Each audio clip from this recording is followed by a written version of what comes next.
What are some serial killer facts about serial killers that you find extremely interesting? Please consider subscribing if you enjoy the video. When police eventually came to the house of Ed Gein, they found an absolute pigsty. Gein had been living alone since the death of his brother in a barn fire. It's speculated that Gein may have killed him and had let much of the house go into disrepair. They found countless body parts from his various grave-digging excursions, including a bag of wilted vaginas and, of course, the infamous skin lampshade and half-finished woman's suit made of human skin. There were maggots living in old dishes in the kitchen. It was the type of disorganized mess that you would expect from a man who spent his nights completely disconnected from reality. All except one room. His mother's room upstairs remained pristine, except for dust that had collected, and seemingly untouched from the time of her death years earlier. He had such a fear or respect for his mother that he was afraid to set foot in her room long after she had died. He claimed to hear her voice criticizing him from time to time. This was the central experience that inspired Norman Bates' character to maintain his mother's home/image in Psycho. Pee Wee Gaskins, most prolific serial killer in SC, drove around in a hearse with a bumper sticker that read "All dead people." He told people that he needed it to take the bodies of people he killed to his private cemetery. He claimed to have killed between 100 and 110 people. In the John Wayne G case, there were so many bodies crammed underneath the house that the bodies melted together and the bones had to be sorted for more than 2 years to put together the full skeletons. The Hillside Stranglers picked up a young woman to murder. Then they discovered that her father was Peter Lorre, a legendary Hollywood character actor. They let her go because they feared that killing a celebrity's daughter would bring too much attention down. I think the fact that Ed Gein only killed 2 people is amazing because he is one of the most well-known serial killers. Jeffrey Dahmer gave the people in his apartment building sandwiches that could have possibly been made from his victim's flesh. Jeffrey Dahmer, towards the end right before he got caught, had so many bodies in his apartment that he ran out of room and stored one victim in his bathtub. He proceeded to shower over him every day for a month. Think about that. Straddling over a rotten corpse to get fresh and clean for the day. Unreal. Pedro Alonso Lopez pleaded guilty to the murders of 100-plus girls and only received a maximum sentence of 16 years, as there was the maximum possible sentence in Ecuador. He was released despite promising to continue killing but disappeared shortly after. The serial killer Belakis liked to pickle people in barrels stored in his basement. Someone figured it out, but they couldn't get him because he was fighting in World War I. By the time they tracked him down, he had disappeared and left a dead guy in his hospital bed. He supposedly joined the French Foreign Legion and deserted the two. And I think history loses track of him after that. With the exception of one possible sighting as a janitor in New York, the janitor disappeared before anyone could confirm it. The Golden State Killer, known at the time as the East Area Rapist, would often break into the homes of couples, making the woman tie up the man. He would stack dishes on the back of the man and threaten that if he heard the dishes fall, he would kill everyone in the house. Then he would rape the woman repeatedly and ransack the house for hours. At a community meeting about the rapist, the macho man stood up and went on a rant about how a real man would never let such a thing happen to him or his wife. The rapist proceeded to attack that man and his wife soon after, meaning he was attending the community meeting about himself. Whenever I read about the BTK killer waiting for one of his next victims to come home and then getting frustrated and leaving due to her running late, it gives me chills. That woman cheated death. I find it interesting that apparently the BTK killer installed alarms at several people's houses because of their fear of the BTK killer.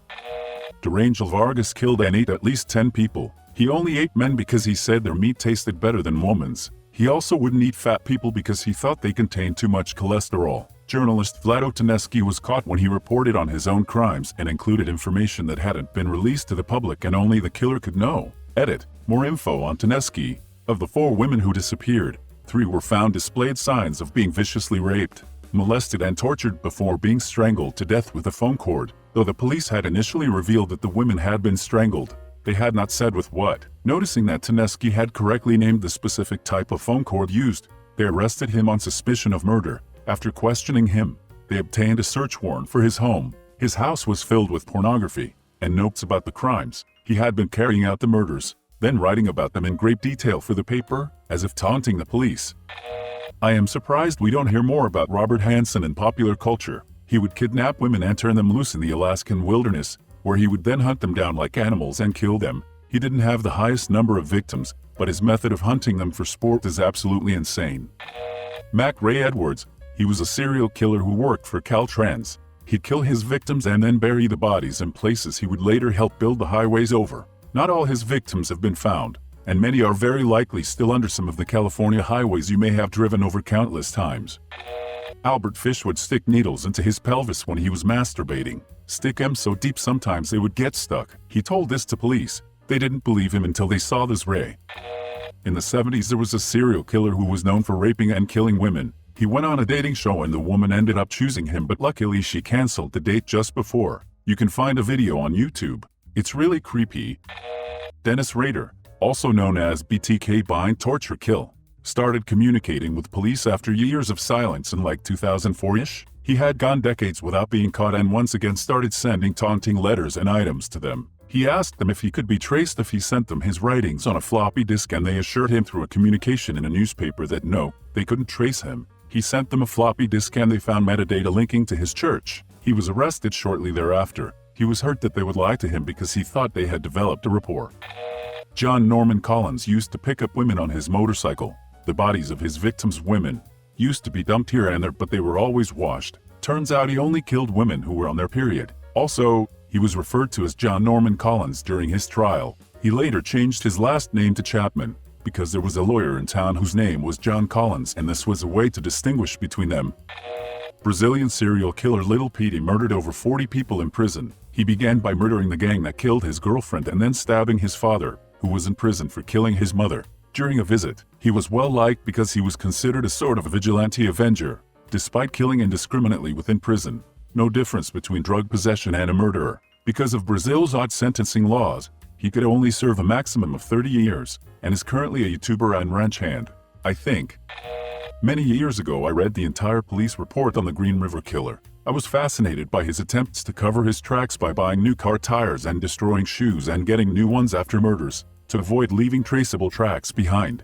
Also fascinating that he took the jewelry off his victims and left it in the ladies' restroom at his workplace and got off on seeing the found jewelry on various women around the office. Aside from the killing, BTK is such a self-serving, pompous piece of shit. He actually makes people fill out an application to ride him in prison.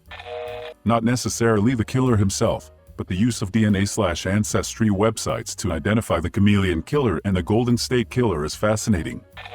Jeffrey Dahmer didn't eat people with tattoos because he said the ink made the flesh taste weird. Be safe, get inked. That most serial killers have roughly average, often below average IQs, and their reputation is smart and difficult to catch is because of a couple of high-profile outliers and the fact that their victims are usually the sort of people who cops and society don't pay as much attention to. Ted Bundy worked at a suicide hotline center with author and rule. Jeffrey Dahmer was neglected by his parents in childhood and hadn't even seen his mother for 10 years prior to incarceration. At sentencing, his father and stepmother asked for 10 minutes to say goodbye and hug. His father often visited him in prison and he had weekly phone calls with his mother. Despite the heinous crimes, they seemed to have some kind of unconditional love. It makes all of the stories I hear about estrangement seem to have a different, strange perspective. I don't recall which one it was, but I remember hearing that there was a killer who would only go into the home if the front door was unlocked because otherwise he didn't feel welcome. Lock your doors, people. Issei Sagawa, a cannibal who was caught in France and pronounced insane. However, after going to a mental asylum in Japan, they declared him as being sane. He checked out straight after. He's still free to this day if I remember correctly, and in interviews has stated that he may kill and eat human flesh again. While I was watching the interviews, I felt beyond unsettled. Really doesn't make me feel better that he's still out there. Mark Brandon Radiotts Chopper was a renowned killer in Australia. However, he only targeted drug dealers and people who made attempts on his life. When he got old, he was told he had liver cancer and had only a few weeks to live. He was asked by the television show 60 Minutes Australia if he wanted one last interview before he died. He accepted. When asked about all the murders, which he previously claimed as self-defense, not him or he covered them up, he just confessed to all of them, claiming they were never self-defense and he had committed the ones he previously denied. Then he passed away a few weeks later, went out listing everyone he killed. It shocked everyone. I would suggest looking him up. He's very interesting. In 1985, the Night Stalker was terrorizing LA.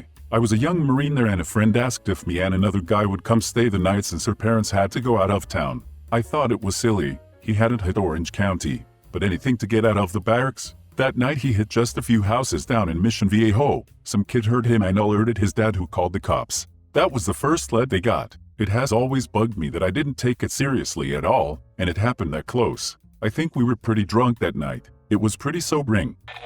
Dennis Rader, the BTK killer, once put a victim's children in the bathroom with toys while he tied up their mother and killed her. Shortly after getting inside the house, Rader locked Shirlevian, Relford's 3 children, ages 5, 4, and 8, in the bathroom with blankets and toys, and he tied the 26-year-old mother to the bed in a complicated bondage position. Rader killed the young woman by putting a plastic bag over her head and tying a ligature around her neck. Her young children cried and screamed, repeatedly trying to escape from the bathroom to help their mother. By the time one of Relford's children managed to force the bathroom door open, the 26-year-old was dead and her killer had left the scene. Jeffrey Dahmer was arrested for sexual assault of a Southeast Asian boy. After he got out of prison and started a sex zombie initiative, he abducted the brother of the kid he was previously arrested for assaulting. He tried to turn the brother into a sex zombie, and at some point the kid got out. He was stumbling around and some ladies called the cops when they saw the kid. The kid was serious messed up. Well, Dahmer found the kid while the kid was in police custody. Dahmer was able to convince the cops to release him into his custody. Great police work. Dr. Harold Shipman. He lost his mother, watching how morphine eased her pain before she passed. Then he became a doctor, using morphine overdoses to kill people, especially rich old ladies, and wrote himself into their wills with forgery. He was eventually caught because it was suspicious that every single one of his patients had him in their will, and that they all died under his care. But he did inherit a number of estates and a lot of money before getting caught. That some of them kill just because they enjoy doing it, like a person might enjoy fishing or having a nice meal. Some people just kill others because they enjoy it in some way. The interview with Arthur Shawcross really stuck with me, as he described the people he killed and was so calm and nonchalant about it, like it was something he did as commonly as using the bathroom or eating a meal. Ted Bundy helped in the investigation of the Green River Killer and made a psych profile which ended up being closer to the actual Green River Killer than the FBI's own psych profile. That was also a huge part of the inspiration for Silence of the Lambs. Bundy also tried to masturbate to photos of his crime scene when Detective Keppel brought them in, which is why he stopped letting Bundy keep the files.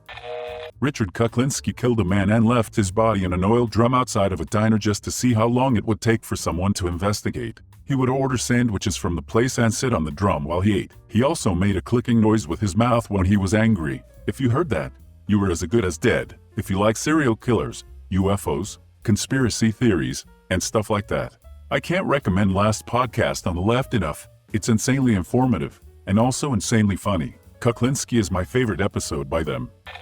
My grandmother met Ted Bundy on her college campus, and he attempted to get her friend to go off with him. My grandmother said she got a bad vibe from him because he was such a happy person, and she felt like he was forcing the emotion a bit much. Her friend, however, wanted to go with him and was completely blinded by his charm. My grandmother took her friend by the hand and walked away. She said his face changed completely as they did. It's crazy to me that with charm and looks alone, girls were willing to go with him even after several had gone missing or had been found dead. Jeffrey Dahmer tried to make sex zombies out of some of his victims by drilling holes in their heads while they were alive and pouring acid into the holes. The twistedness and desperation of such an act is fascinating and truly goes to show how disturbed he was. Makes you wonder too what would have happened if he was successful. Like, would he stop killing or would he just amass a growing harem of sex slaves? Not about any particular serial killer. That serial killers have fandoms and apologists who insist they did nothing wrong. The fact that all one has to do is kill in 2 different jurisdictions. Police don't often randomly share cases or ask for help. Ego. They want credit for the color, so if a murder happens in different police jurisdictions, the chances of solving it drop significantly. There's also the fact that killers don't always have some super specific signature they leave, so victims aren't connected to the same killer. Source: Pat Brown. Profiler. She does a great job debunking the super smart, cool, charming stereotypes serial killers get because cops don't want to be seen as incompetent or catching the killers by sheer luck, which an uncomfortable amount are. Please subscribe if you liked the video. It really helps the channel to grow. See you again.